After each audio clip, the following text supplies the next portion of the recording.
अध्याय एक बरसात के दिन है, सावन का महीना। आकाश में सुनहरी घटाएं छाई हुई हैं। रह रहकर रिमझिम वर्षा होने लगती है। अभी तीसरा पहर है, पर ऐसा मालूम हो रहा है शाम हो गई। आमों के बाग में झूला पड़ा हुआ है। लड़कियां भी झूल रही हैं और उनकी माताएं भी। दो चार झूल रही हैं, दो चार झुला रही हैं। कोई कजली गाने लगती है, कोई बारहमासा। इस ऋतु में महिलाओं की बाल स्मृतियां भी जाग उठती हैं। ये फुहारें मानो चिंताओं को हृदय से धो डालती हैं, मानो मुरझाए हुए मन को भी हरा कर देती हैं। सबके दिल उमंगों से भरे हुए हैं। घानी शादियों ने प्रकृति की हरियाली से नाता जोड़ा है। इसी समय एक बिसाती आकर झूले के पास खड़ा हो गया। उसे देखते ही झूला बंद हो गया। छोटी बड़ी सबों ने आकर उसे घेर लिया। बिसाती ने अपना संदूक खोला और चमकती दमकती चीजें निकालकर दिखाने लगा। कच्चे मोतियों के गहने थे, कच्चे लेस और गोटे, रंगीन मोजे, खूबसूरत गुड़ियां और गुड़ियों के गहने, बच्चों के लट्टू और झुनझुने।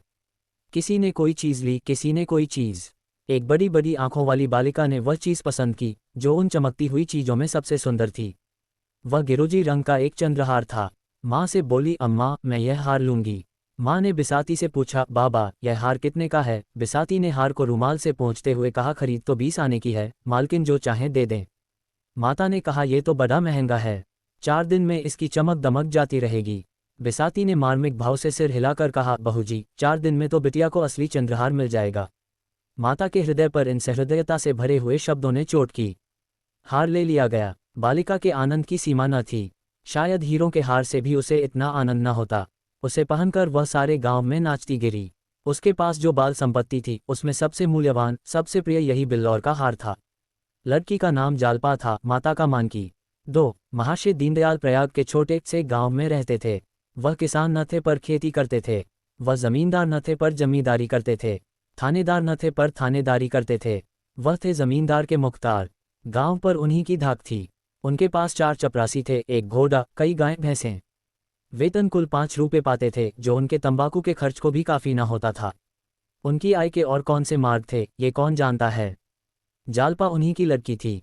पहले उसके 3 भाई और थे, पर इस समय वह अकेली थी। उससे कोई पूछता, तेरे भाई क्या हुए, तो वह बड़ी सरलता से कहती, बड़ी दूर खेलने गए हैं। कहते हैं मुख्तार साहब ने एक गरीब आदमी को इतना पिटवाया था कि वह मर गया था। उसके 3 वर्ष के अंदर तीनों लंके जाते रहे।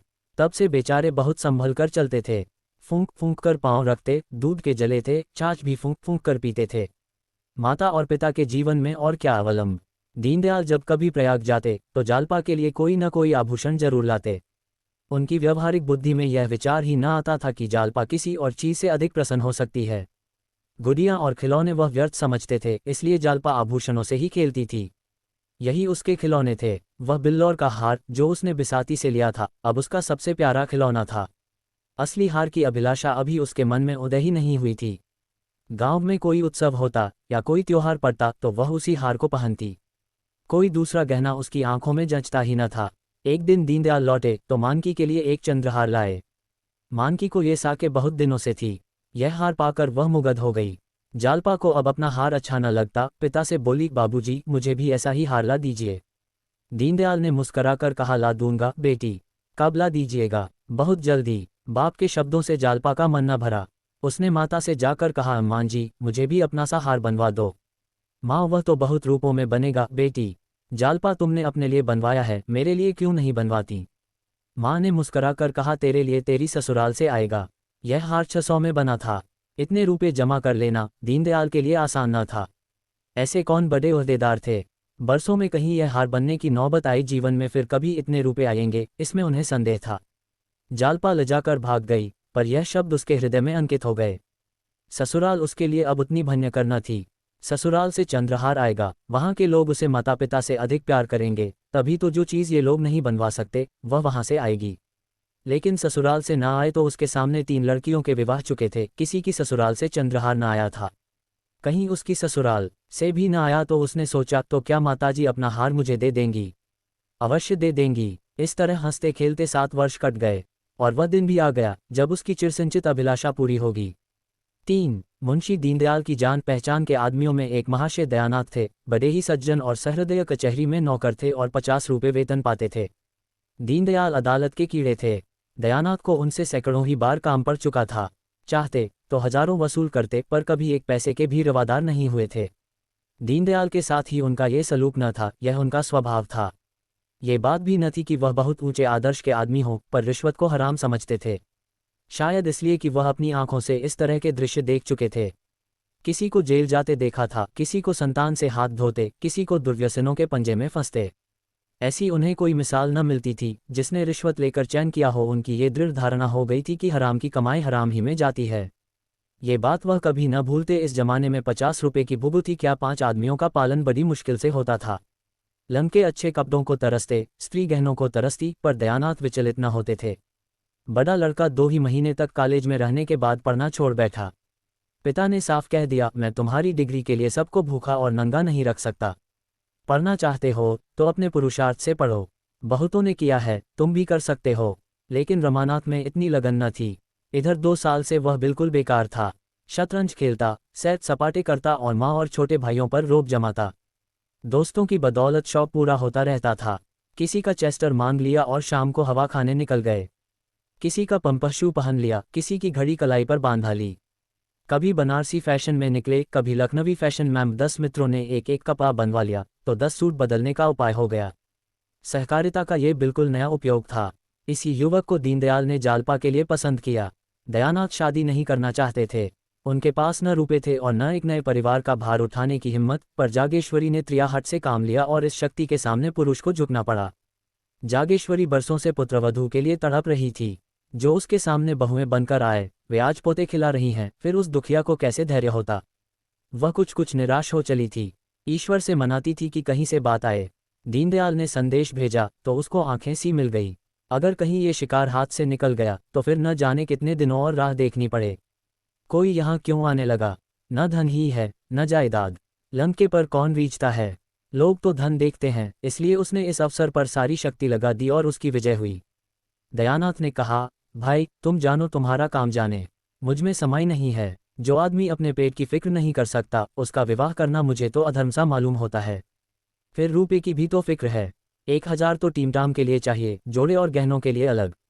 कानों पर हाथ रखकर, ना बाबा, ये बोझ मेरे मान का नहीं। जागेश्वरी पर इन दलीलों का कोई असर न हुआ। बोली, वह भी तो कुछ देगा। मैं उससे मांगने तो जाऊंगा नहीं। तुम्हारे मांगने की जरूरत ही न पड़ेगी, वह खुद ही देंगे। लड़की के ब्याह में पैसे का मुंह कोई नहीं देखता। हाँ, मकदूर चाहिए सो दीनदयाल पुरे आदमी हैं। और फिर यही एक संतान है, बचा कर रखेंगे तो किसके लिए? दयानाथ को अब कोई बात न सूझी, केवल यही कहा, वह चाहे लाख दे दें, चाहे एक न दें, मैं न कहूँगा कि दो, न कहूँगा कि मत दो। कर्ज में लेना नहीं चाहता, और लूँ तो दूंगा किसके घर से? जागेश्वरी ने इस बाधा को मानो हवा में उड़ाकर कहा, मुझे तो विश्वास है कि वह टीके में 1000 से कम न देंगे। तुम्हारे टीमटाम के लिए इतना बहुत है। गहनों का प्रबंध किसी सर्राफ से कर लेना। टीके में 1000 देंगे तो क्या द्वार पर 1000 भी न देंगे? वही रुपये सर्राफ को दे देना। 200-400 बाकी रहे, वह धीरे धीरे चुक जाएंगे। बच्चा के लिए कोई न कोई द्वार खुलेगा ही। दयानाथ ने उपेक्षा भाव से कहा, खुल चुका। जिसे शतरंज और सैर सपाटे से फुर्सत न मिले, उसे सभी द्वार बंद मिलेंगे। जागेश्वरी को अपने विवाह की बात याद आई। दयानाथ भी तो गुलछर्रे उड़ाते थे, लेकिन उसके आते ही उन्हें 4 पैसे कमाने की फिक्र कैसी सिर पर सवार हो गई थी। साल भर भी न बीतने पाया था कि नौकर हो गए। बोली, बहू आ जाएगी तो उसकी आंखें भी खुलेंगी, देख लेना। अपनी बात याद करो, जब तक गले में जुआ नहीं पड़ा है तभी तक ये कुलेले हैं। जुआ पड़ा और सारा नशा हिरन हुआ। निकम्मों को राह पर लाने का इससे बढ़कर और कोई उपाय ही नहीं। जब दयानाथ परास्त हो जाते थे तो अखबार पढ़ने लगते थे। अपनी हार को छिपाने का उनके पास यही संकेत था। 4. मुंशी दीनदयाल उन आदमियों में से थे जो सीधों के साथ सीधे होते हैं, पर टेढ़ों के साथ टेढ़े ही नहीं, शैतान हो जाते हैं। दयानाथ बड़ा सा मुंह खोलते, हजारों की बातचीत करते तो दीनदयाल उन्हें ऐसा चकमा देते कि वह उम्र भर याद करते। दयानाथ की सज्जनता ने उन्हें वशीभूत कर लिया। उनका विचार 1000 देने का था, पर 1000 टीके ही में दे आए। मानकी ने कहा, जब टीके में 1000 दिया तो इतना ही घर पर भी देना पड़ेगा। आएगा कहाँ से? दीनदयाल चिढ़कर बोले, भगवान मालिक है। जब उन लोगों ने उदारता दिखाई और लड़का मुझे सौंप दिया तो मैं भी दिखा देना चाहता हूं कि हम भी शरीफ हैं और शील का मूल्य पहचानते हैं। अगर उन्होंने हेकड़ी जताई होती तो अभी उनकी खबर लेता। दीनदयाल 1000 तो दे आए, पर दयानाथ का बोझ हल्का करने के बदले और भारी कर दिया। वह कर्ज से कोसों भागते थे। इस शादी में उन्होंने मियाँ की जूती मियाँ की चांद वाली नीति निभाने की ठानी थी, पर दीनदयाल की सहृदयता ने उनका संयम तोड़ दिया। वे सारे टीमटाम, नाच तमाशे, जिनकी कल्पना का उन्होंने गला घोंट दिया था, वही रूप धारण करके उनके सामने आ गए। बंधा हुआ घोड़ा थान से खुल गया, उसे कौन रोक सकता है। धूमधाम से विवाह करने की ठन गई। पहले जोड़े गहने को उन्होंने गौण समझ रखा था, अब वही सबसे मुख्य हो गया। ऐसा चढ़ावा हो कि मड़वे वाले देखकर भंग उठें, सबकी आंखें खुल जाएं। कोई 3,000 का सामान बनवा डाला। सर्राफ को 1,000 नग मिल गए। 1,000 के लिए 1 सप्ताह का वादा हुआ तो उसने कोई आपत्ति न की। सोचा 2,000 सीधे हुए जाते हैं, 500-700 रुपये रह जाएंगे, वह कहाँ जाते हैं। व्यापारी की लागत निकल आती है तो नगद को तत्काल पाने के लिए आग्रह नहीं करता। फिर भी चंद्रहार की कसर रह गई। जदाव चंद्रहार 1,000 से नीचे अच्छा नहीं मिल सकता था। दयानाथ का जी तो लहराया कि लगे हाथ उसे भी ले लो, किसी को नाक सिकुड़ने की जगह तो न रहेगी, पर जागेश्वरी इस पर राजी न हुई। बाजी पलट चुकी थी। दयानाथ ने गर्म होकर कहा, तुम्हें क्या, तुम तो घर में बैठी रहोगी। मौत तो मेरी होगी जब उधार के लोग नाकभान सिकुड़ने लगेंगे। जागेश्वरी, दोगे कहाँ से, कुछ सोचा है। दयानाथ, कम से कम 1,000 तो वहां मिल ही जाएंगे। जागेश्वरी, खून मुंह लग गया क्या। दयानाथ ने शर्मा कर कहा, नहीं नहीं, मगर आखिर वहां भी तो कुछ मिलेगा। जागेश्वरी, वहां मिलेगा तो वहां खर्च भी होगा। नाम जोड़े गहने से नहीं होता, दान दक्षिणा से होता है। इस तरह चंद्रहार का प्रस्ताव रद्द हो गया। मगर दयानाथ दिखावे और नुमाइश को चाहे अनावश्यक समझे, रमानाथ उसे परमावश्यक समझता था। बारात ऐसे धूम से जानी चाहिए कि गांव भर में शोर मच जाए। पहले दूल्हे के लिए पालकी का विचार था। रमानाथ ने मोटर पर जोर दिया। उसके मित्रों ने इसका अनुमोदन किया, प्रस्ताव स्वीकृत हो गया। दयानाथ एकांतप्रिय जीव थे, न किसी से मित्रता थी, न किसी से मेल जोल।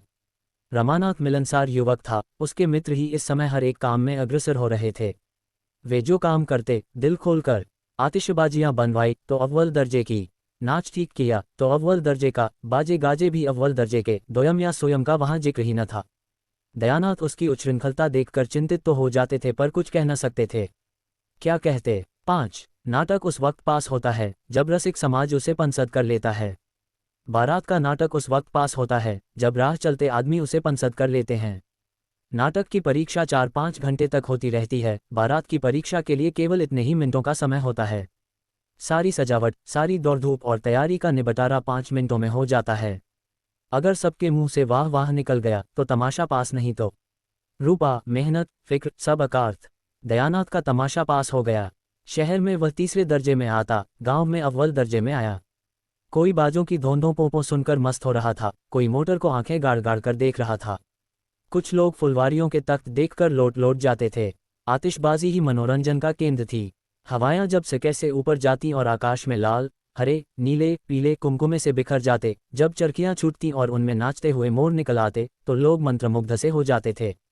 वाह, क्या कारीगरी है। जालपा के लिए इन चीजों में लेश मात्र भी आकर्षण न था। हाँ, वह वर को एक आंख देखना चाहती थी, वह भी सबसे छिपाकर, पर उस भीड़ भाड़ में ऐसा अवसर कहाँ। द्वाराचार के समय उसकी सखियां उसे छत पर खींच ले गई और उसने रमानाथ को देखा। उसका सारा विराग, सारी उदासीनता, सारी मनोव्यथा मानो छूमंतर हो गई थी। मुंह पर हर्ष की लालिमा छा गई। अनुराग स्फूर्ति का भंडार है। द्वाराचार के बाद बारात जनवा से चली गई। भोजन की तैयारियां होने लगीं। किसी ने पूरियां खाए, किसी ने उपलों पर खिचड़ी पकाए। देहात के तमाशा देखने वालों के मनोरंजन के लिए नाच गाना होने लगा। 10 बजे सहसा फिर बाजे बजने लगे। मालूम हुआ कि चढ़ावा आ रहा है। बारात में हर एक रस्म डंके की चोट पर अदा होती है। दूल्हा कलेवा करने आ रहा है, बाजे बजने लगे। समधी मिलने आ रहा है, बाजे बजने लगे। चढ़ावा ज्यों ही पहुंचा, घर में हलचल मच गई। स्त्री पुरुष, बूढ़े जवान सब चढ़ावा देखने के लिए उत्सुक हो उठे। ज्यों ही किश्तियां मंडप में पहुंची, लोग सब काम छोड़कर देखने दौड़े। आपस में धक्कम धक्का होने लगा। मान की प्यास से बेहाल हो रही थी, कंठ सूखा जाता था, चढ़ावा आते ही प्यास भाग गई। दीनदयाल मारे भूख प्यास के निर्जीव से पड़े थे, ये समाचार सुनते ही सचेत होकर दौड़े। मान की एक एक चीज को निकाल निकाल कर देखने और दिखाने लगी। वहां सभी इस कला के विशेषज्ञ थे। मदों ने गहने बनवाए थे, औरतों ने पहने थे, सभी आलोचना करने लगे। चूहेदिनती कितनी सुंदर है, कोई 10 तोले की होगी, वाह। साधे 11 तोले से रत्ती भर भी कम निकल जाए तो कुछ हार जाऊं। ये शेरदहां तो देखो, क्या हाथ की सफाई है। जी चाहता है कारीगर के हाथ चूम लें। ये भी 12 तोले से कम ना होगा। वाह, कभी देखा भी है, 16 तोले से कम निकल जाए तो मुंह न दिखाऊं। हाँ, माल उतना चोखा नहीं है। ये कंगन तो देखो, बिल्कुल पक्की जदाई है, कितना बारीक काम है कि आंख नहीं ठहरती। कैसा दमक रहा है। सच्चे नगीने हैं, झूठे नगीनों में यह आप कहाँ। चीज़ तो ये गुलूबंद है, कितने खूबसूरत फूल हैं, और उनके बीच के हीरे कैसे चमक रहे हैं। किसी बंगाली सुनार ने बनाया होगा। क्या बंगालियों ने कारीगरी का ठेका ले लिया है? हमारे देश में एक से एक कारीगर पड़े हुए हैं। बंगाली सुनार बेचारे उनकी क्या बराबरी करेंगे। इसी तरह एक एक चीज़ की आलोचना होती रही। सहसा किसी ने कहा, चंद्रहार नहीं है क्या? मानकी ने रोनी सूरत बनाकर कहा, नहीं, चंद्रहार नहीं आया। एक महिला बोली, अरे, चंद्रहार नहीं आया। दीनदयाल ने गंभीर भाव से कहा, और सभी चीजें तो हैं, एक चंद्रहार ही तो नहीं है। उसी महिला ने मुंह बनाकर कहा, चंद्रहार की बात ही और है। मानकी ने चढ़ाव को सामने से हटाकर कहा, बेचारी के भाग में चंद्रहार लिखा ही नहीं है। इस गोलाकार जमघट के पीछे अंधेरे में आशा और आकांक्षा की मूर्ति सी जालपा भी खड़ी थी। और सब गहनों के नाम कान में आते थे, चंद्रहार का नाम ना आता था। उसकी छाती धक धक कर रही थी। चंद्रहार नहीं है क्या? शायद सबके नीचे हो, इस तरह वह मन को समझाती रही। जब मालूम हो गया चंद्रहार नहीं है तो उसके कलेजे पर चोट सी लग गई। मालूम हुआ देह में रक्त की बूंद भी नहीं है, मानो उसे मूर्छा आ जाएगी। वह उन्माद की सी दशा में अपने कमरे में आए और फूट फूट कर रोने लगी। वह लालसा जो आज 7 वर्ष हुए उसके हृदय में अंकुरित हुई थी, जो इस समय पुष्प और पल्लव से लदी खड़ी थी, उस पर वज्रपात हो गया।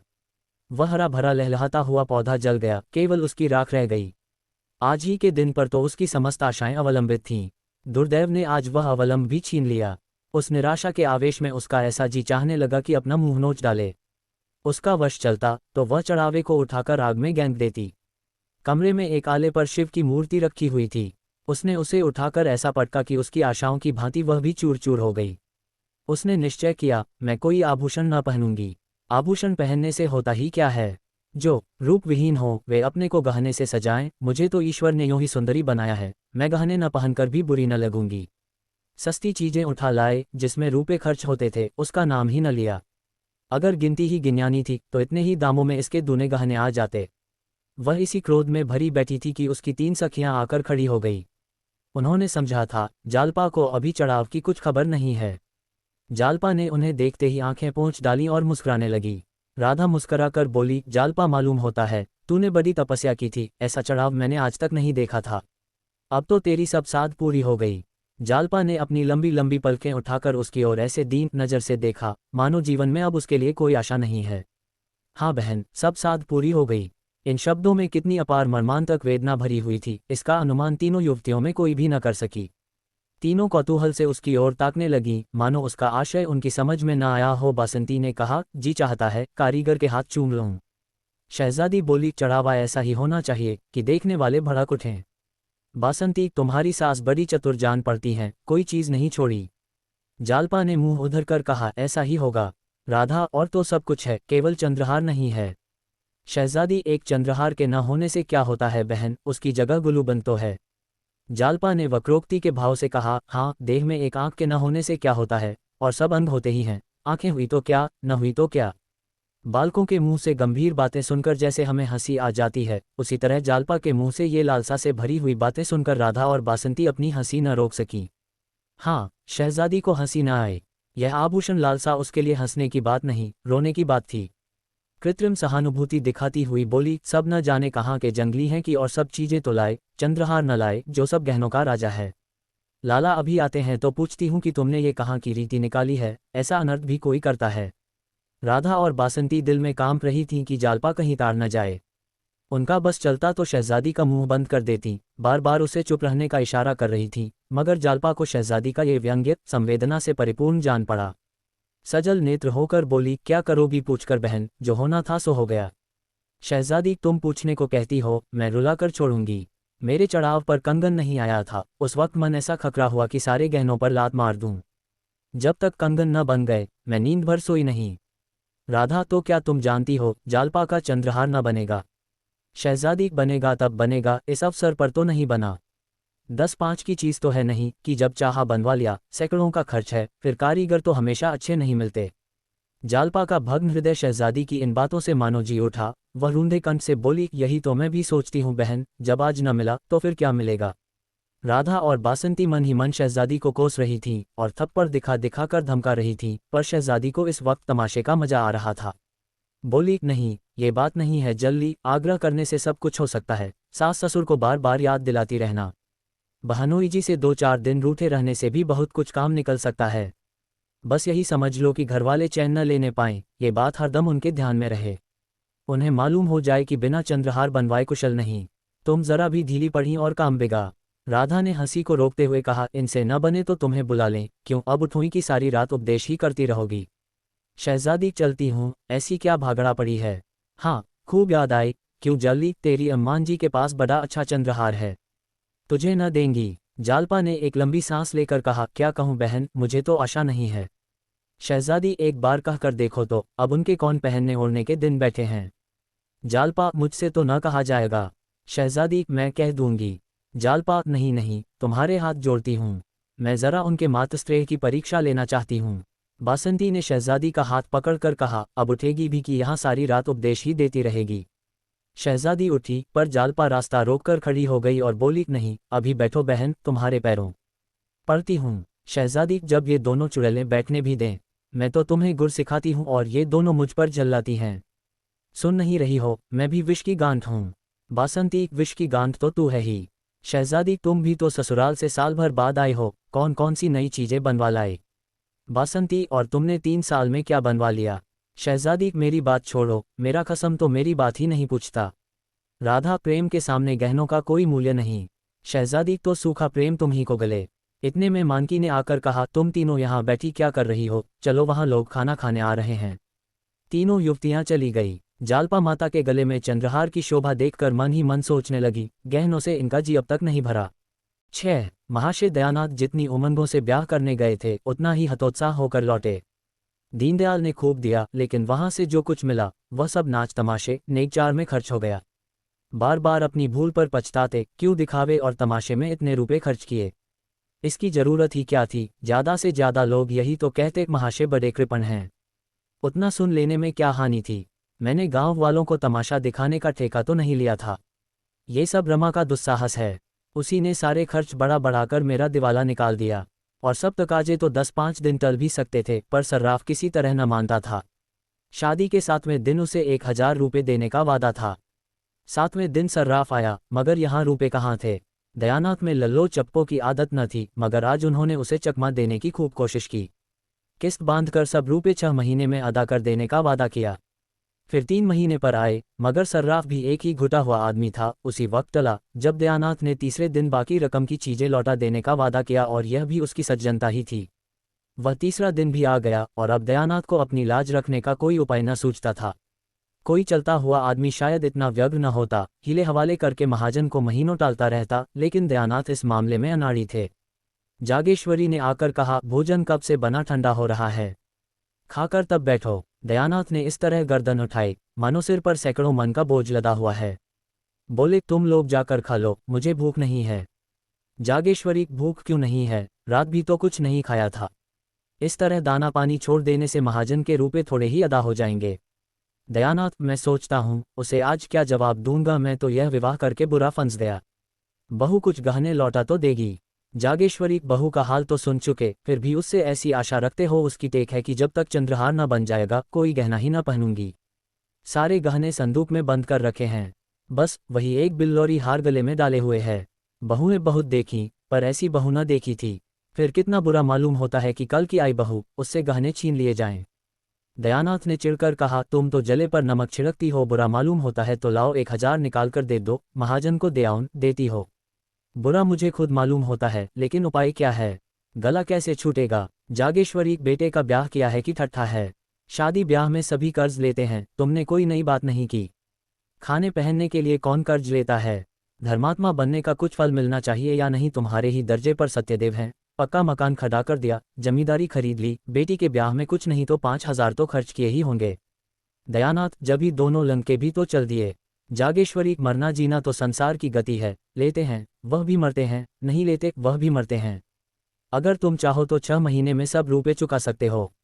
दयानाथ ने त्योरी चढ़ाकर कहा, जो बात जिंदगी भर नहीं की, वह अब आखिरी वक्त नहीं कर सकता। बहू से साफ साफ कह दो, उससे पर्दा रखने की जरूरत ही क्या है, और पर्दा रह ही कितने दिन सकता है।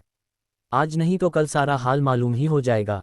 बस 3-4 चीजें लौटा दे तो काम बन जाए। तुम उससे एक बार कहो तो।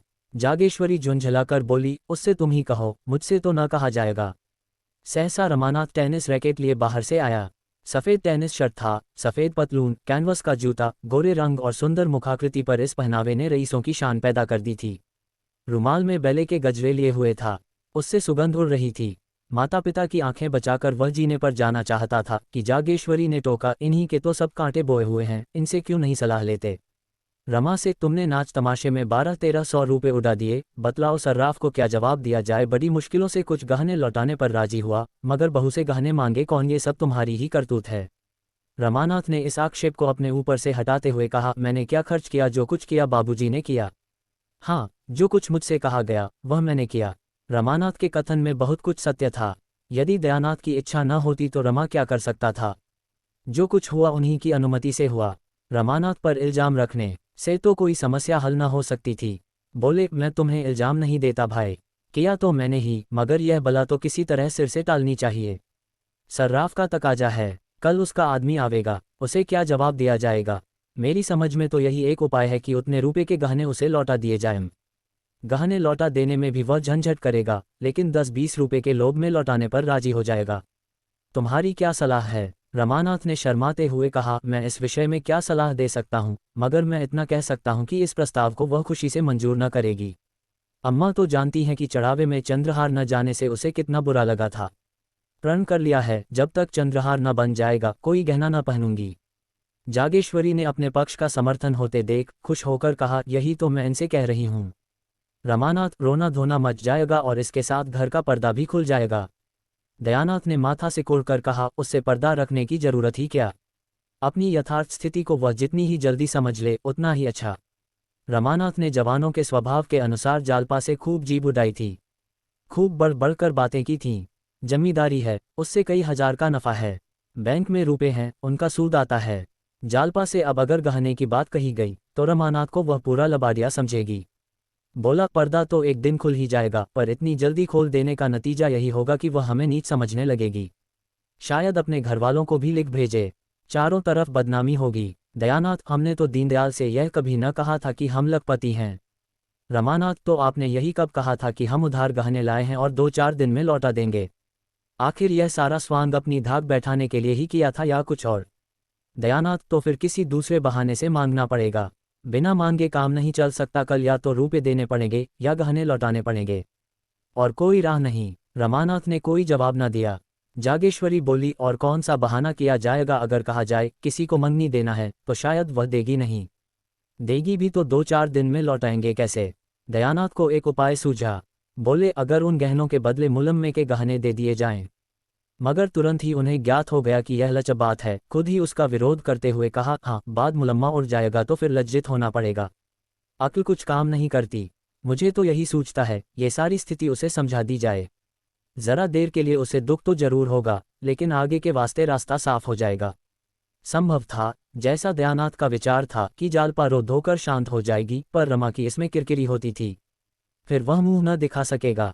जब वह उससे कहेगी, तुम्हारी जमींदारी क्या हुई, बैंक के रुपए क्या हुए, तो उसे क्या जवाब देगा। विरक्त भाव से बोला, इसमें बेइज्जती के सिवा और कुछ न होगा। आप क्या सर्राफ को 2-4-6 महीने नहीं टाल सकते। आप देना चाहें तो इतने दिनों में 1000-1200 रुपये बड़ी आसानी से दे सकते हैं। दयानाथ ने पूछा, कैसे। रमानाथ, उसी तरह जैसे आपके और भाई करते हैं। दयानाथ, वह मुझसे नहीं हो सकता। तीनों कुछ देर तक मौन बैठे रहे। दयानाथ ने अपना फैसला सुना दिया। जागेश्वरी और रमा को यह फैसला मंजूर न था, इसलिए अब इस गुत्थी के सुझाने का भार उन्हीं दोनों पर था। जागेश्वरी ने भी एक तरह से निश्चय कर लिया था, दयानाथ को झक मारकर अपना नियम तोड़ना पड़ेगा। ये कहाँ की नीति है कि हमारे ऊपर संकट पड़ा हुआ हो और हम अपने नियमों का राग लापे जाएं। रमानाथ बुरी तरह फंसा था। वह खूब जानता था कि पिताजी ने जो काम कभी नहीं किया वह आज न करेंगे। उन्हें जालपा से गहने मांगने में कोई संकोच न होगा, और यही वह न चाहता था। वह पछता रहा था कि मैंने क्यों जालपा से डींगे मारी। अब अपने मुंह की लाली रखने का सारा भार उसी पर था। जालपा की अनुपम छवि ने पहले ही दिन उस पर मोहिनी डाल दी थी। वह अपने सौभाग्य पर फूला न समाता था। क्या ये घर ऐसी अनन्य सुंदरी के योग्य था। जालपा के पिता 5 रुपए के नौकर थे, पर जालपा ने कभी अपने घर में झाड़ू न लगाई थी, कभी अपनी धोती न छांटी थी, अपना बिछावन न बिछाया था, यहाँ तक कि अपनी के धोती की खींच तक नसी थी। दयानाथ 50 रुपए पाते थे, पर यहाँ केवल चौका बासन करने के लिए महरी थी। बाकी सारा काम अपने ही हाथों करना पड़ता था। जालपा शहर और देहात का फर्क क्या जाने। शहर में रहने का उसे कभी अवसर ही न पड़ा था। वह कई बार पति और सास से साश्चर्य पूछ चुकी थी, क्या यहाँ कोई नौकर नहीं है। जालपा के घर दूध दही घी की कमी नहीं थी, यहाँ बच्चों को भी दूध मयस्सर न था। इन सारे अभावों की पूर्ति के लिए रमानाथ के पास मीठी मीठी बड़ी बड़ी बातों के सिवा और क्या था। घर का किराया 5 रुपया था, रमानाथ ने 15 बतलाए थे। लड़कों की शिक्षा का खर्च मुश्किल से 10 रुपये था, रमानाथ ने 40 बतलाए थे। उस समय उसे इसकी जरा भी शंका न थी कि एक दिन सारा भंडा फट जाएगा। मिथ्या दूरदर्शी नहीं होता, लेकिन वह दिन इतनी जल्दी आएगा ये कौन जानता था। अगर उसने ये डींगे न मारी होती तो जागेश्वरी की तरह वह भी सारा भार दयानाथ पर छोड़कर निश्चिंत हो जाता, लेकिन इस वक्त वह अपने ही बनाए हुए जाल में फंस गया था। कैसे निकले? उसने कितने ही उपाय सोचे, लेकिन कोई ऐसा न था जो आगे चलकर उसे उलझनों में न डाल देता, दलदल में न फंसा देता। एकाएक उसे एक चाल सूझी। उसका दिल उछल पड़ा, पर इस बात को वह मुंह तक न ला सका। ओह, कितनी नीचता है, कितना कपट, कितनी निर्दयता, अपनी प्रेयसी के साथ ऐसी धूर्तता। उसके मन ने उसे धिक्कारा। अगर इस वक्त उसे कोई 1000 रुपया दे देता तो वह उसका उम्र भर के लिए गुलाम हो जाता। दयानाथ ने पूछा, कोई बात सूझी? मुझे तो कुछ नहीं सूझता, कोई उपाय सोचना ही पड़ेगा। आप ही सोचिए, मुझे तो कुछ नहीं सूझता। क्यों नहीं उससे 2-3 गहने मांग लेते? तुम चाहो तो ले सकते हो, हमारे लिए मुश्किल है, मुझे शर्म आती है। तुम विचित्र आदमी हो, न खुद मांगोगे न मुझे मांगने दोगे, तो आखिर यह नाव कैसे चलेगी। मैं एक बार नहीं 1000 बार कह चुका कि मुझसे कोई आशा मत रखो। मैं अपने आखिरी दिन जेल में नहीं काट सकता, इसमें शर्म की क्या बात है, मेरी समझ में नहीं आता। किसके जीवन में ऐसे कुअवसर नहीं आते? तुम ही अपनी माँ से पूछो। जागेश्वरी ने अनुमोदन किया। मुझसे तो नहीं देखा जाता था कि अपना आदमी चिंता में पड़ा रहे, मैं गहने पहने बैठी रहूं। नहीं तो आज मेरे पास भी गहने न होते। एक एक करके सब निकल गए। विवाह में 5000 से कम का चढ़ावा नहीं गया था, मगर 5 ही साल में सब स्वाहा हो गया। तब से एक छल्ला बनवाना भी नसीब न हुआ। दयानाथ जोर देकर बोले, शर्म करने का यह अवसर नहीं है, इन्हें मांगना पड़ेगा। रमानाथ ने झेपते हुए कहा, मैं मांग तो नहीं सकता, कहीं उठा लाऊं। ये कहते कहते लज्जा, क्षोभ और अपनी नीचता के ज्ञान से उसकी आंखें सजल हो गई। दयानाथ ने भौंचक होकर कहा, उठा लाओगे, उससे छिपाकर। रमानाथ ने तीव्र कंठ से कहा, और आप क्या समझ रहे हैं? दयानाथ ने माथे पर हाथ रख लिया और एक क्षण के बाद आहत कंठ से बोले, नहीं, मैं ऐसा न करने दूंगा। मैंने छल कभी नहीं किया और न कभी करूंगा, वह भी अपनी बहू के साथ। छे, जो काम सीधे से चल सकता है उसके लिए यह फरेब कहीं उसकी निगाह पड़ गई तो समझते हो वह तुम्हें दिल में क्या समझेगी। मांग लेना इससे कहीं अच्छा है। रमानाथ, आपको इससे क्या मतलब? मुझसे चीजें ले लीजिएगा, मगर जब आप जानते थे ये नौबत आएगी तो इतने जेवर ले जाने की जरूरत ही क्या थी। व्यर्थ की विपत्ति मोल ली। इससे कई लाख गुना अच्छा था कि आसानी से जितना ले जा सकते उतना ही ले जाते। उस भोजन से क्या लाभ की पेट में पीड़ा होने लगे। मैं तो समझ रहा था कि आपने कोई मार्ग निकाल लिया होगा। मुझे क्या मालूम था कि आप मेरे सिर यह मुसीबतों की टोकरी पटक देंगे, वरना मैं उन चीज़ों को कभी न ले जाने देता। दयानाथ कुछ लज्जित होकर बोले, इतने पर भी चंद्रहार न होने से वहाँ हाय तौबा मच गई। रमानाथ, उस हाय तौबा से हमारी क्या हानि हो सकती थी? जब इतना करने पर भी हाय तौबा मच गई तो मतलब भी तो न पूरा हुआ। उधर बदनामी हुई, इधर यह आफत सिर पर आए। मैं यह नहीं दिखाना चाहता कि हम इतने फटे हाल हैं। चोरी हो जाने पर तो सब्र करना ही पड़ेगा। दयानाथ चुप हो गए। उस आवेश में रमा ने उन्हें खूब खरी खरी सुनाए और वह चुपचाप सुनते रहे। आखिर जब न सुना गया तो उठकर पुस्तकालय चले गए। यह उनका नित्य का नियम था। जब तक 2-4 पत्र पत्रिकाएं न पढ़ लें उन्हें खाना न हजम होता था। उसी सुरक्षित गड़ी में पहुंचकर घर की चिंताओं और बाधाओं से उनकी जान बचती थी। रमा भी वहां से उठा, पर जालपा के पास न जाकर अपने कमरे में गया। उसका कोई कमरा अलग तो था नहीं, एक ही मर्दाना कमरा था। इसी में दयानाथ अपने दोस्तों से गपशप करते, दोनों लंके पढ़ते और रमा मित्रों के साथ शतरंज खेलता। रमा कमरे में पहुंचा तो दोनों लंके ताश खेल रहे थे। गोपी का 13वां साल था, विश्वंभर का 9वां। दोनों रमा से थर थर कांपते थे। रमा खुद खूब ताश और शतरंज खेलता, पर भाइयों को खेलते देखकर हाथ में खुजली होने लगती थी। खुद चाहे दिन भर सैर सपाटे किया करे, मगर क्या मजाल कि भाई कहीं घूमने निकल जाएं। दयानाथ खुद लड़कों को कभी न मारते थे, अवसर मिलता तो उनके साथ खेलते थे। उन्हें कनकौवें उड़ाते देखकर उनकी बाल प्रकृति सजग हो जाती थी। 2-4 पेंच लड़ा देते। बच्चों के साथ कभी कभी गुल्ली डंडा भी खेलते थे। इसलिए लंके जितना रमा से डरते उतना ही पिता से प्रेम करते थे। रमा को देखते ही लड़कों ने ताश को टाट के नीचे छिपा दिया और पढ़ने लगे। सिर झुकाए चपत की प्रतीक्षा कर रहे थे, पर रमानाथ ने चपत नहीं लगाई। मोड़े पर बैठकर गोपीनाथ से बोला, तुमने भंग की दुकान देखी है ना, नुक्कड़ पर? गोपीनाथ प्रसन्न होकर बोला, हाँ देखी क्यों नहीं, जाकर 4 पैसे का माजून ले लो, दौड़े हुए आना। हाँ, हलवाई की दुकान से आधा सेर मिठाई भी लेते आना। ये रूपा लो। कोई 15 मिनट में रमा ये दोनों चीजें ले जालपा के कमरे की ओर चला। 7 रात के 10 बज गए थे। जालपा खुली हुई छत पर लेटी हुई थी। जेठ की सुनहरी चांदनी में सामने फैले हुए नगर के कलश, गुंबद और वृक्ष स्वप्न चित्रों से लगते थे। जालपा की आंखें चंद्रमा की ओर लगी हुई थीं। उसे ऐसा मालूम हो रहा था, मैं चंद्रमा की ओर उड़ी जा रही हूँ। उसे अपनी नाक में खुश्की, आंखों में जलन और सिर में चक्कर मालूम हो रहा था। कोई बात ध्यान में आते ही भूल जाती और बहुत याद करने पर भी याद न आती थी। एक बार घर की याद आ गई, रोने लगी। एक ही क्षण में सहेलियों की याद आ गई, हंसने लगी। सहसा रमानाथ हाथ में एक पोटली लिए मुस्कराता हुआ आया और चारपाई पर बैठ गया। जालपा ने उठकर पूछा, पोटली में क्या है? रमानाथ, बूझ जाओ तो जानूं। जालपा, हंसी का गोलगप्पा है। ये कहकर हंसने लगी। रमानाथ, मलतब? जालपा, नींद की गठरी होगी। रमानाथ, मलतब? जालपा, तो प्रेम की पिटारी होगी। रमानाथ, ठीक, आज मैं तुम्हें फूलों की देवी बनाऊंगा। जालपा खिल उठी। रमा ने बड़े अनुराग से उसे फूलों के गहने पहनाने शुरू किए। फूलों के शीतल कोमल स्पर्श से जालपा के कोमल शरीर में गुदगुदी सी होने लगी। उन्हीं फूलों की भांति उसका एक एक रोम प्रफुल्लित हो गया।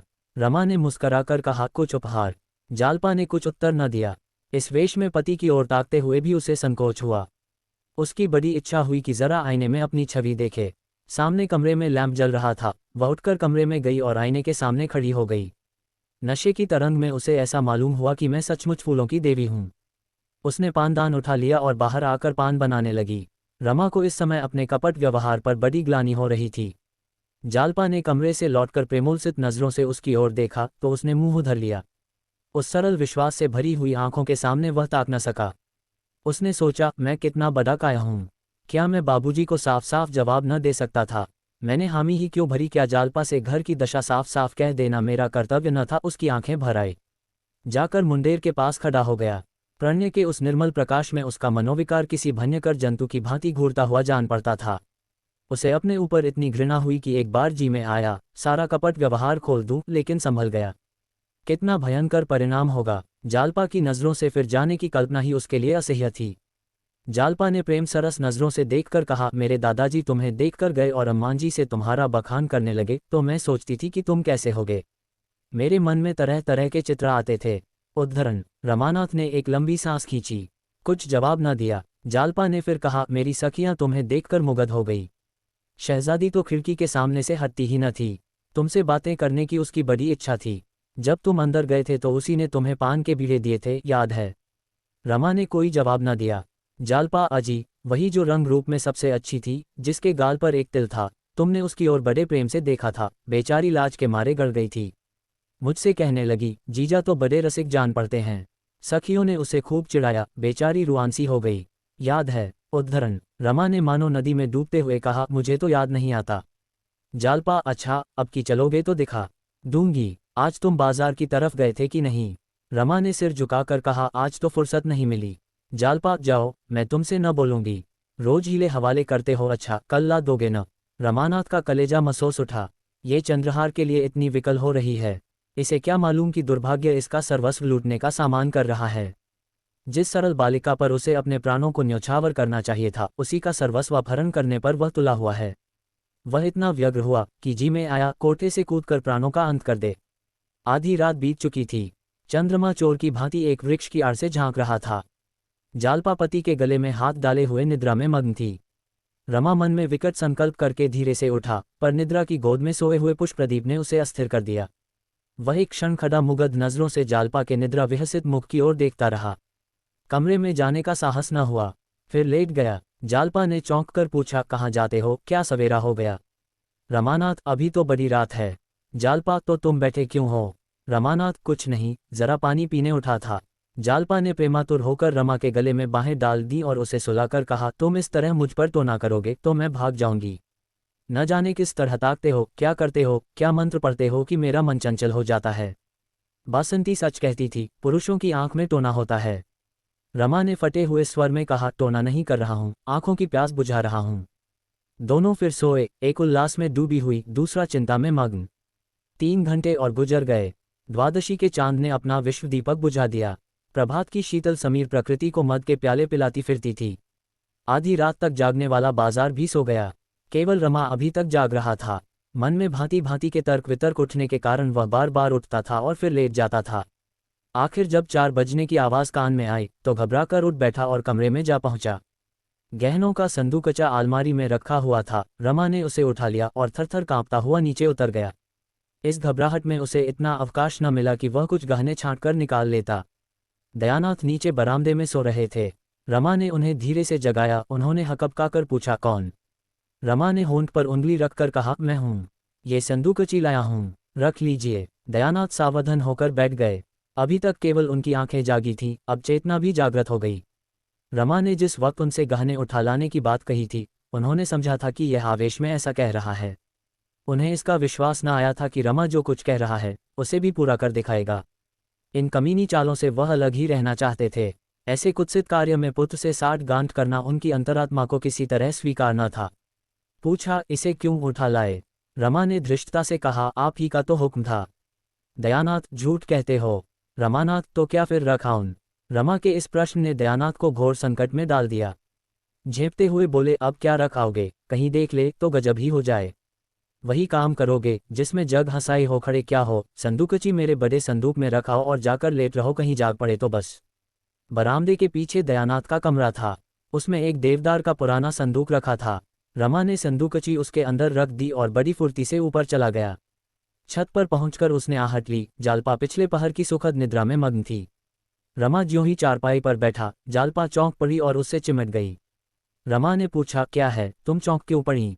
जालपा ने इधर उधर प्रसन्न नजरों से ताक कर कहा, कुछ नहीं, एक स्वप्न देख रही थी। तुम बैठे क्यों हो? कितनी रात है अभी? रमा ने लेटते हुए कहा, सवेरा हो रहा है, क्या स्वप्न देखती थी? जालपा, जैसे कोई चोर मेरे गहनों की संदूकची उठाए लिए जाता हो। रमा का हृदय इतने जोर से धक धक करने लगा मानो उस पर हथौड़े पड़ रहे हैं। खून सर्द हो गया, परंतु संदेह हुआ, कहीं इसने मुझे देख तो नहीं लिया। वह जोर से चिल्ला पड़ा, चोर चोर। नीचे बरामदे में दयानाथ भी चिल्ला उठे, चोर चोर। जालपा घबरा कर उठी, दौड़ी हुई कमरे में गई, झटके से अलमारी खोली। संदूकची वहां न थी। मूर्छित होकर फिर पड़ी। 8 सवेरा होते ही दयानाथ गहने लेकर सर्राफ के पास पहुंचे और हिसाब होने लगा। सर्राफ के 1500 रू आते थे, मगर वह केवल 1500 रू के गहने लेकर संतुष्ट न हुआ। बिके हुए गहनों को वह बकरे पर ही ले सकता था। बिकी हुई चीज कौन वापस लेता है? रोकड़ पर दिए होते तो दूसरी बात थी। इन चीजों का तो सौदा हो चुका था। उसने कुछ ऐसी व्यापारिक सिद्धांत की बातें की, दयानाथ को कुछ ऐसा शिकंजे में कसा कि बेचारे को हाँ हाँ करने के सिवा और कुछ न सूझा। दफ्तर का बाबू चतुर दुकानदार से क्या पेश पाता? 1500 रू में 2500 रू के गहने भी चले गए, ऊपर से 50 रू और बाकी रह गए। इस बात पर पिता पुत्र में कई दिन खूब वाद विवाद हुआ। दोनों एक दूसरे को दोषी ठहराते रहे। कई दिन आपस में बोलचाल बंद रही, मगर इस चोरी का हाल गुप्त रखा गया। पुलिस को खबर हो जाती तो भंडा फट जाने का भय था। जालपा से यही कहा गया कि माल तो मिलेगा नहीं, व्यर्थ का झंझट भले ही होगा। जालपा ने भी सोचा, जब माल ही न मिलेगा तो रपट व्यर्थ क्यों की जाए। जालपा को गहनों से जितना प्रेम था उतना कदाचित संसार की और किसी वस्तु से न था, और उसमें आश्चर्य की कौन सी बात थी। जब वह 3 वर्ष की अबोध बालिका थी, उस वक्त उसके लिए सोने के चूड़े बनवाए गए थे। दादी जब उसे गोद में खिलाने लगती तो गहनों की ही चर्चा करती, तेरा दूल्हा तेरे लिए बड़े सुंदर गहने लाएगा। ठुमक ठुमक कर चलेगी। जालपा पूछती, चांदी के होंगे कि सोने के दादी जी? दादी कहती, सोने के होंगे बेटी, चांदी के क्यों लाएगा? चांदी के लाए तो तुम उठाकर उसके मुंह पर पटक देना।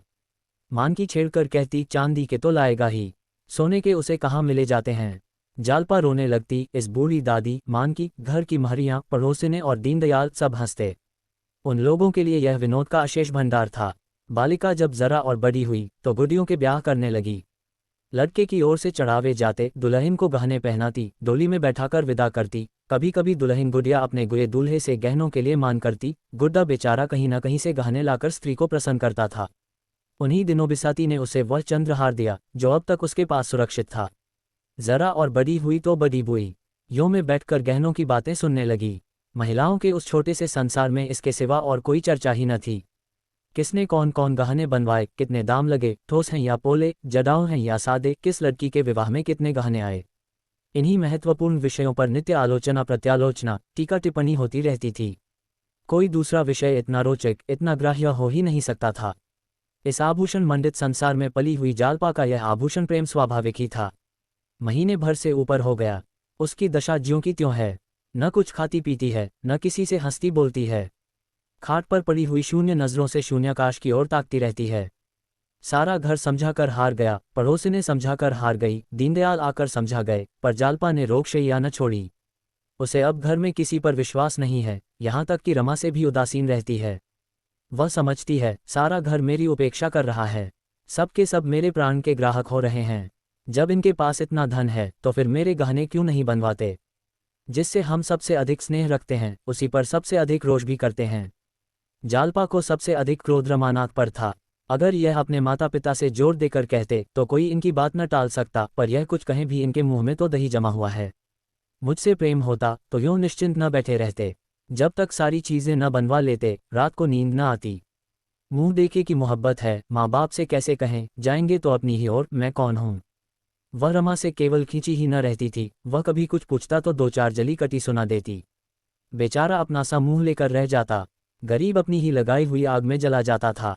अगर वह जानता कि उन डींगों का ये फल होगा तो वह जबान पर मुहर लगा लेता। चिंता और ग्लानि उसके हृदय को कुचले डालती थी। कहाँ सुबह से शाम तक हंसी कह कहे सैर सपाटे में करते थे, कहाँ अब नौकरी की तलाश में ठोकरें खाता फिरता था। सारी मस्ती गायब हो गई। बार बार अपने पिता पर क्रोध आता, ये चाहते तो 2-4 महीने में सब रुपए अदा हो जाते, मगर इन्हें क्या फिक्र। मैं चाहे मर जाऊं पर यह अपनी टेक न छोड़ेंगे। उसके प्रेम से भरे हुए निष्कपट हृदय में आग सी सुलगती रहती थी। जालपा का मुरझाया हुआ मुख देखकर उसके मुंह से ठंडी सांस निकल जाती थी। वह सुखद प्रेम स्वप्न इतनी जल्द भंग हो गया, क्या वे दिन फिर कभी आएंगे। 3000 के गहने कैसे बनेंगे। अगर नौकर भी हुआ तो ऐसा कौन सा बड़ा ओहदा मिल जाएगा। 3000 तो शायद 3 जन्म में भी न जमा हो। वह कोई ऐसा उपाय सोच निकालना चाहता था जिसमें वह जल्द से जल्द अतुल संपत्ति का स्वामी हो जाए। कहीं उसके नाम कोई लॉटरी निकल आती, फिर तो वह जालपा को आभूषणों से मर देता। सबसे पहले चंद्रहार बनवाता, उसमें हीरे जड़े होते। अगर इस वक्त उसे जाली नोट बनाना आ जाता तो अवश्य बनाकर चला देता। एक दिन वह शाम तक नौकरी की तलाश में मारा मारा फिरता रहा। शतरंज की बदौलत उसका कितने ही अच्छे अच्छे आदमियों से परिचय था, लेकिन वह संकोच और डर के कारण किसी से अपनी स्थिति प्रकट न कर सकता था। ये भी जानता था कि यह मान सम्मान उसी वक्त तक है जब तक किसी के समाने मदद के लिए हाथ नहीं फैलाता। यह आन टूटी फिर कोई बात भी न पूछेगा। कोई ऐसा भला मानुस न दिखता था जो कुछ बिना कहे ही जान जाए और उसे कोई अच्छी सी जगह दिला दे। आज उसका चित्त बहुत खिकै था। मित्रों पर ऐसा क्रोध आ रहा था कि एक एक को फटकारे और आए तो द्वार से दुत्कार दे। अब किसी ने शतरंज खेलने को बुलाया तो ऐसी फटकार सुनाऊंगा कि बच्चा याद करें। मगर वह जरा गौर करता तो उसे मालूम हो जाता कि इस विषय में मित्रों का उतना दोष न था जितना खुद उसका। कोई ऐसा मित्र न था जिससे उसने बढ़ बढ़कर बातें न की हों। यह उसकी आदत थी। घर की असली दशा को वह सदैव बदनामी की तरह छिपाता रहा, और यह उसी का फल था कि इतने मित्रों के होते हुए भी वह बेकार था। वह किसी से अपनी मनोव्यथा न कह सकता था और मनोव्यथा सांस की भांति अंदर घुटकर असह्य हो जाती है। घर में आकर मुंह लटकाए हुए बैठ गया। जागेश्वरी ने पानी लाकर रख दिया और पूछा, आज तुम दिन भर कहाँ रहे? लो हाथ मुंह धो डालो। रमा ने लोटा उठाया ही था कि जालपा ने आकर उग्र भाव से कहा, मुझे मेरे घर पहुंचा दो इसी वक्त। रमा ने लोटा रख दिया और उसकी ओर इस तरह ताकने लगा मानो उसकी बात समझ में न आए हो। जागेश्वरी बोली, भला इस तरह कहीं बहू बेटियां विदा होती हैं, कैसी बात कहती हो बहू? जालपा, मैं उन बहू बेटियों में नहीं हूं। मेरा जिस वक्त जी चाहेगा जाऊंगी, जिस वक्त जी चाहेगा आऊंगी। मुझे किसी का डर नहीं है। जब यहाँ कोई मेरी बात नहीं पूछता तो मैं भी किसी को अपना नहीं समझती। सारे दिन अनाथों की तरह पड़ी रहती हूँ, कोई झांकता तक नहीं। मैं चिड़िया नहीं हूँ जिसका पिंजरा दाना पानी रखकर बंद कर दिया जाए। मैं भी आदमी हूँ। अब इस घर में मैं क्षण भर न रुकूंगी। अगर कोई मुझे भेजने न जाएगा तो अकेली चली जाऊंगी।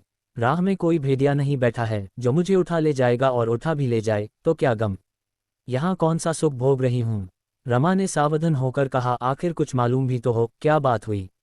जालपा, बात कुछ नहीं हुई, अपना जी है, यहाँ नहीं रहना चाहती। रमानाथ, भला इस तरह जाओगी तो तुम्हारे घरवाले क्या कहेंगे, कुछ ये भी तो सोचो।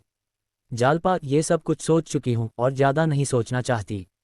मैं जाकर अपने कपड़े बांधाती हूँ और इसी गाड़ी से जाऊंगी। ये कहकर जालपा ऊपर चली गई। रमा भी पीछे पीछे ये सोचता हुआ चला, इसे कैसे शांत करूं। जालपा अपने कमरे में जाकर बिस्तर लपेटने लगी कि रमा ने उसका हाथ पकड़ लिया और बोला, तुम्हें मेरी कसम जो इस वक्त जाने का नाम लो। जालपा ने त्योरी चढ़ाकर कहा, तुम्हारी कसम की हमें कुछ परवाह नहीं है। उसने अपना हाथ छुड़ा लिया और फिर बिछावन लपेटने लगी। रमा खिसियाना सा होकर एक किनारे खड़ा हो गया। जालपा ने बिस्तरबंद से बिस्तरे को बांधा और फिर अपने संदूक को साफ करने लगी। मगर अब उसमें वह पहले सी तत्परता न थी, बार बार संदूक बंद करती और खोलती। वर्षा बंद हो चुकी थी, केवल छत पर रुका हुआ पानी टपक रहा था। आखिर वह उसी बिस्तर के बंडल पर बैठ गई और बोली, तुमने मुझे कसम क्यों दिलाई? रमा के हृदय में आशा की गुदगुदी हुई। बोला, इसके सिवा मेरे पास तुम्हें रोकने का और क्या उपाय था? जालपा, क्या तुम चाहते हो कि मैं यहीं घुट घुट कर मर जाऊं? रमानाथ, तुम ऐसे मनहूस शब्द क्यों मुंह से निकालती हो? मैं तो चलने को तैयार हूं, न मानोगी तो पहुंचाना ही पड़ेगा। जाओ, मेरा ईश्वर मालिक है, मगर कम से कम बाबूजी और अम्मा से पूछ लो। बुझती हुई आग में तेल पड़ गया। जालपा तड़प कर बोली, वह मेरे कौन होते हैं जो उनसे पूछूं? रमानाथ, कोई नहीं होते। जालपा, कोई नहीं? अगर कोई होते तो मुझे यूं न छोड़ देते। रूपे रखते हुए कोई अपने प्रियजनों का कष्ट नहीं देख सकता। ये लोग क्या मेरे आंसू न पहुंच सकते थे? मैं दिन के दिन यहाँ पड़ी रहती हूँ, कोई झूठों भी पूछता है। मोहल्ले की स्त्रियां मिलने आती हैं, कैसे मिलूं? ये सूरत तो मुझसे नहीं दिखाई जाती। न कहीं आना न जाना, न किसी से बात न चीत, ऐसे कोई कितने दिन रह सकता है? मुझे इन लोगों से अब कोई आशा नहीं रही। आखिर 2 लंके और भी तो हैं, उनके लिए भी कुछ जोड़ेंगे कि तुम ही को दे दें। रमा को बड़ी बड़ी बातें करने का फिर अवसर मिला। वह खुश था कि इतने दिनों के बाद आज उसे प्रसन्न करने का मौका तो मिला। बोला, प्रिय, तुम्हारा ख्याल बहुत ठीक है। जरूर यही बात है, नहीं तो 2,500-3 हजार उनके लिए क्या बड़ी बात थी। 50,000 बैंक में जमा हैं, दफ्तर तो केवल दिल बहलाने जाते हैं। जालपा, मगर हैं मक्खी चूस पल्ले सिरे के। रमानाथ, मक्खी चूस न होते तो इतनी संपत्ति कहाँ से आती? जालपा, मुझे तो किसी की परवाह नहीं है जी, हमारे घर किस बात की कमी है? दाल रोटी वहाँ भी मिल जाएगी। 2-4 सखी सहेलियां हैं, खेत खलिहान हैं, बाग बगीचे हैं, जी बहलता रहेगा। रमानाथ, और मेरी क्या दशा होगी जानती हो? घुल घुल कर मर जाऊंगा। जब से चोरी हुई मेरे दिल पर जैसी गुजरती है, वह दिल ही जानता है। अम्मा और बाबूजी से एक बार नहीं, लाखों बार कहा, जोर देकर कहा कि 2-4 चीजें तो बनवा ही दीजिए, पर किसी के कान पर जू तक न रेंगी। न जाने क्यों मुझसे आंखें उधर कर लीं। जालपा, जब तुम्हारी नौकरी कहीं लग जाए तो मुझे बुला लेना। रमानाथ, तलाश कर रहा हूँ, बहुत जल्द मिलने वाली है। हजारों बड़े बड़े आदमियों से मुलाकात है, नौकरी मिलते क्या देर लगती है। हाँ, जरा अच्छी जगह चाहता हूँ। जालपा, मैं इन लोगों का रूख समझती हूँ। मैं भी यहाँ अब दावे के साथ रहूंगी। क्यों, किसी से नौकरी के लिए कहते नहीं हो? रमानाथ, शर्म आती है किसी से कहते हुए। जालपा, इसमें शर्म की कौन सी बात है, कहते शर्म आती हो तो खत लिख दो। रमा उछल पड़ा, कितना सरल उपाय था और अभी तक ये सीधी सी बात उसे न सूझी थी। बोला, हाँ, ये तुमने बहुत अच्छी तरकीब बतलाई, कल जरूर लिखूंगा। जालपा, मुझे पहुंचाकर आना तो लिखना, कल ही थोड़े लौट आओगे। रमानाथ, तो क्या तुम सचमुच जाओगी? तब मुझे नौकरी मिल चुकी और मैं खत लिख चुका। इस वियोग के दुख में बैठकर रोऊंगा कि नौकरी ढूंढूंगा? नहीं, इस वक्त जाने का विचार छोड़ो। नहीं, सच कहता हूँ, मैं कहीं भाग जाऊंगा। मकान का हाल देख चुका, तुम्हारे सिवा और कौन बैठा हुआ है जिसके लिए यहाँ पदा सदा करूं? हटो तो जरा, मैं बिस्तर खोल दूं। जालपा ने बिस्तर पर से जरा खिसक कर कहा, मैं बहुत जल्द चली आऊंगी। तुम गए और मैं आए। रमा ने बिस्तर खोलते हुए कहा, जी नहीं, माफ कीजिए, इस धोखे में नहीं आता। तुम्हें क्या, तुम तो सहेलियों के साथ विहार करोगी, मेरी खबर तक न लोगी और यहाँ मेरी जान पर बनावेगी। इस घर में फिर कैसे कदम रखा जाएगा? जालपा ने एहसान जताते हुए कहा, आपने मेरा बंधा बंधाया बिस्तर खोल दिया, नहीं तो आज कितने आनंद से घर पहुंच जाती। शहजादी सच कहती थी, मर्द बड़े टोन्हे होते हैं। मैंने आज पक्का इरादा कर लिया था कि चाहे ब्रह्मा भी उतर आएं, पर मैं न मानूंगी। पर तुमने 2 ही मिनट में मेरे सारे मंसूबे चौपट कर दिए। कल खत लिखना जरूर, बिना कुछ पैदा किए अब निर्वाह नहीं है। रमानाथ, कल नहीं, मैं इसी वक्त जाकर 2-3 चिट्ठियां लिखता हूँ। जालपा, पान तो खाते जाओ। रमानाथ ने पान खाया और मर्दाने कमरे में आकर खत लिखने बैठे। मगर फिर कुछ सोचकर उठ खड़े हुए और एक तरफ को चल दिए। स्त्री का सप्रेम आग्रह पुरुष से क्या नहीं करा सकता। 9 रमा के परिचितों में एक रमेश बाबू म्यूनिसिपल बोर्ड में हेड क्लर्क थे। उम्र तो 40 के ऊपर थी, पर थे बड़े रसिक। शतरंज खेलने बैठ जाते तो सवेरा कर देते, दफ्तर भी भूल जाते, ना आगे नाथ न पीछे पगहा। जवानी में स्त्री मर गई थी, दूसरा विवाह नहीं किया। उसे एकांत जीवन में सिवा विनोद के और क्या अवलंब था।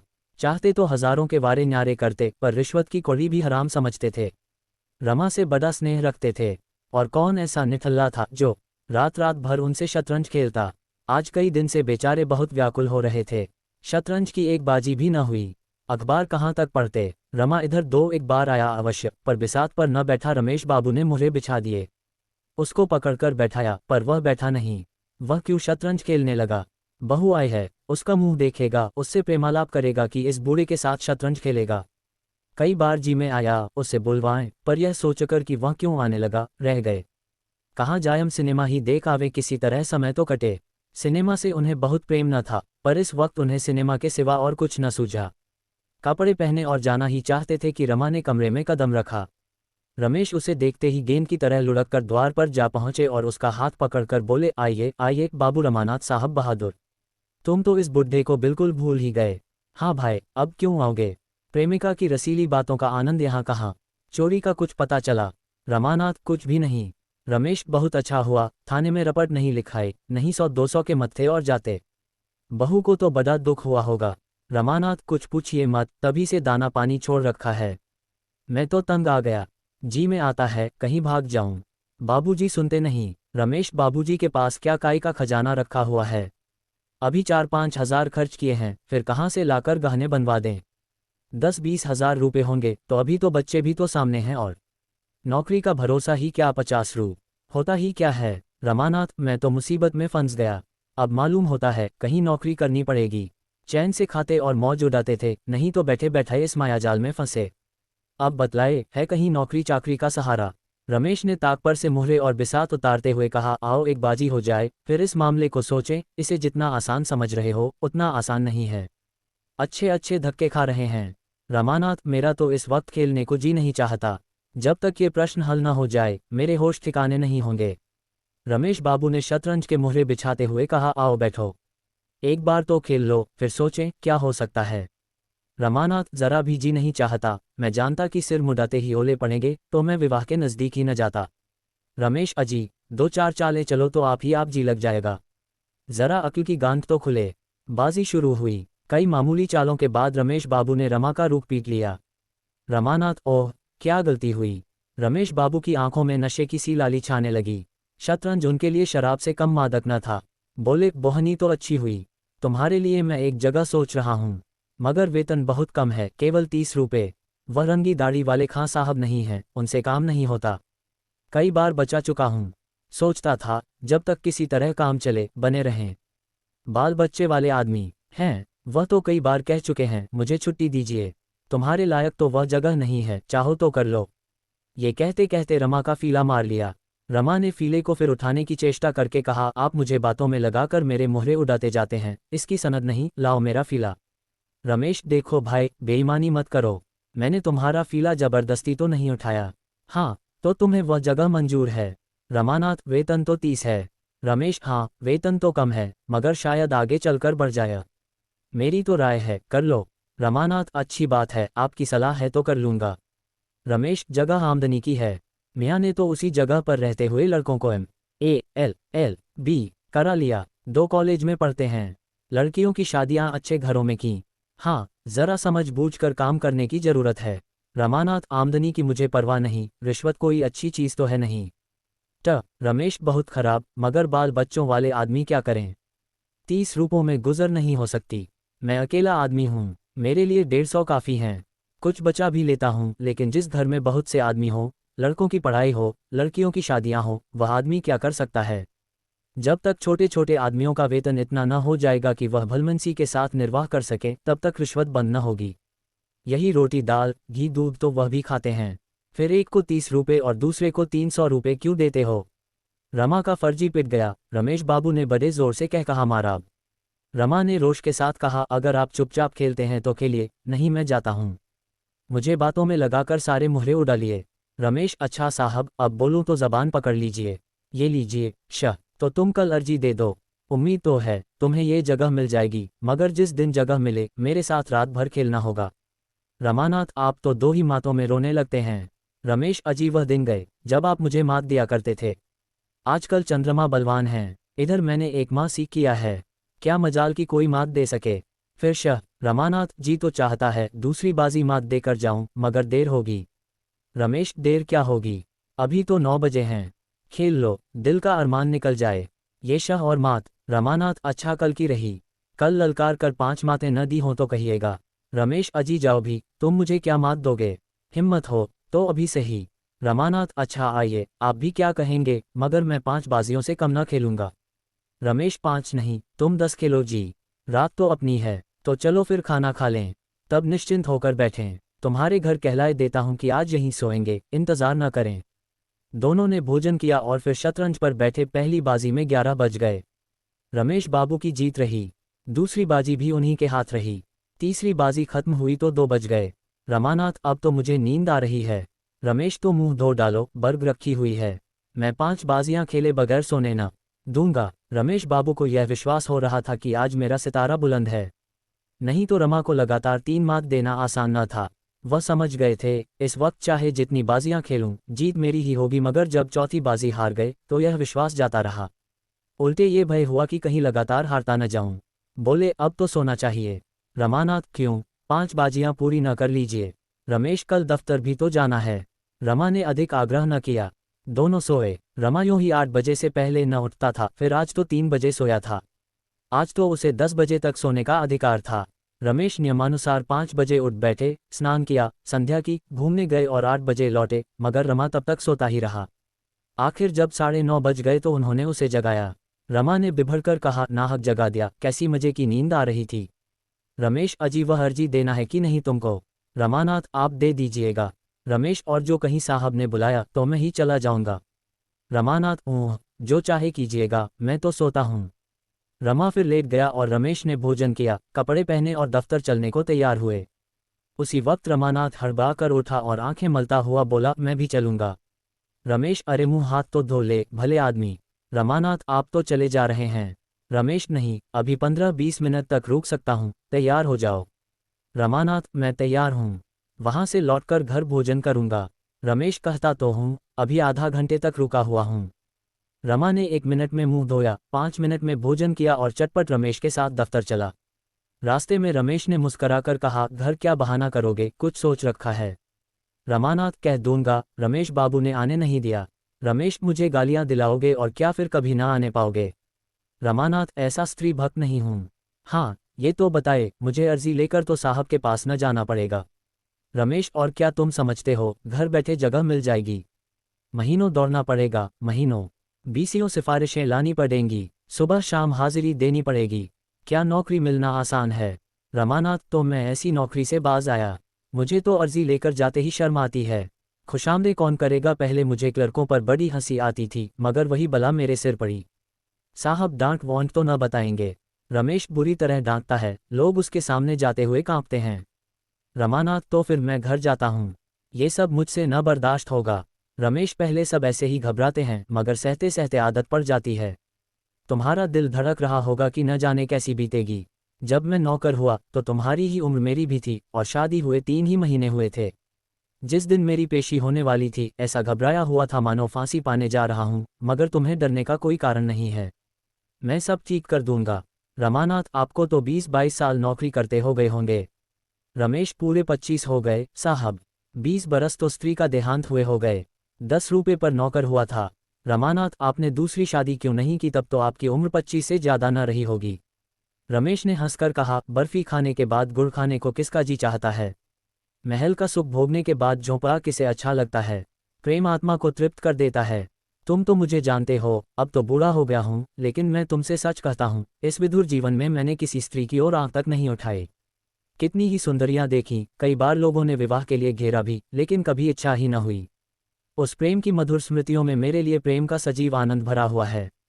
यूं बातें करते हुए दोनों आदमी दफ्तर पहुंच गए। 10 रमा दफ्तर से घर पहुंचा तो 4 बज रहे थे।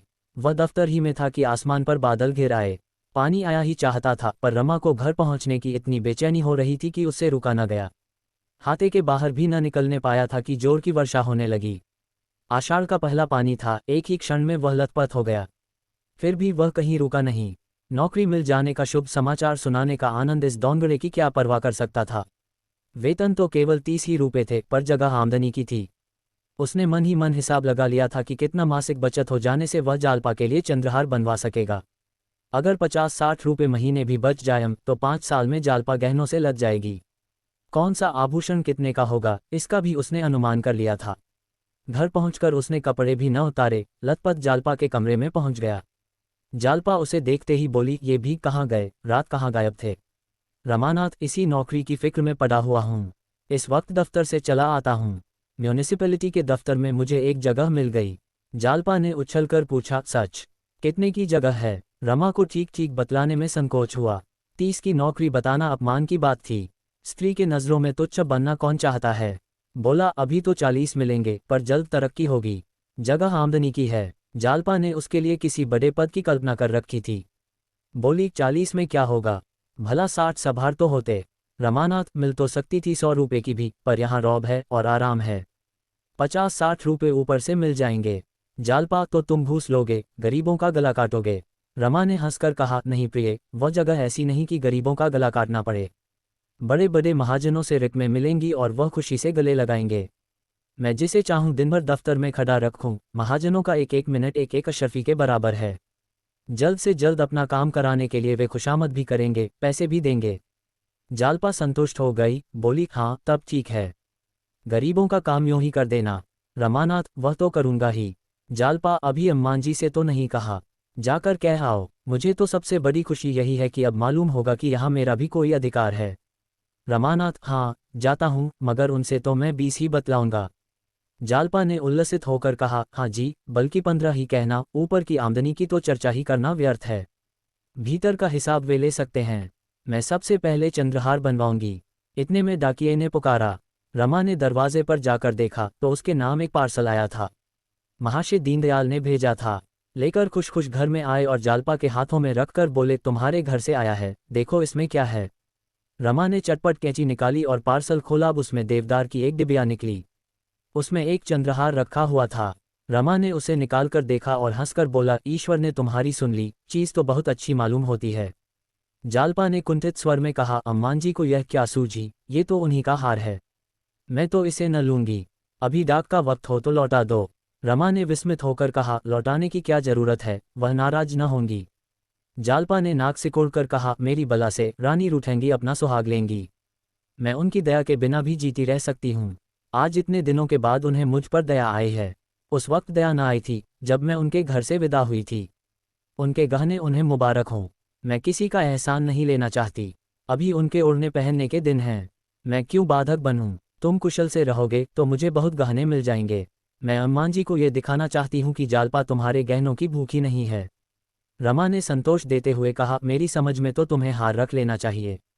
सोचो उन्हें कितना दुख होगा।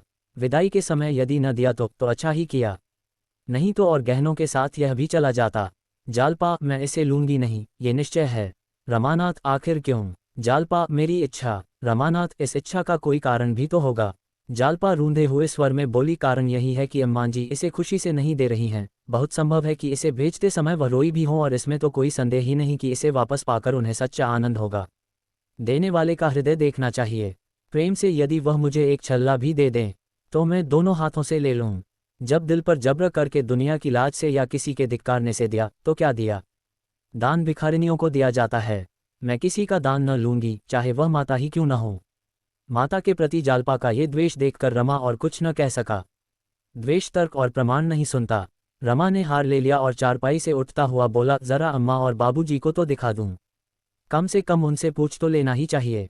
जालपा ने हार उसके हाथ से छीन लिया और बोली, वे लोग मेरे कौन होते हैं जो मैं उनसे पूछूं? केवल एक घर में रहने का नाता है। जब वह मुझे कुछ नहीं समझते तो मैं भी उन्हें कुछ नहीं समझती। ये कहते हुए उसने हार को उसी डिब्बे में रख दिया और उस पर कपाल लपेटकर सीने लगी। रमा ने एक बार डरते डरते फिर कहा, ऐसी जल्दी क्या है, 10-5 दिन में लौटा देना, उन लोगों की भी खातिर हो जाएगी। इस पर जालपा ने कठोर नज़रों से देखकर कहा, जब तक मैं इसे लौटा दूंगी मेरे दिल को चैन न आएगा। मेरे हृदय में कांटा सा खटकता रहेगा। अभी पार्सल तैयार हुआ जाता है, हाल ही लौटा दो।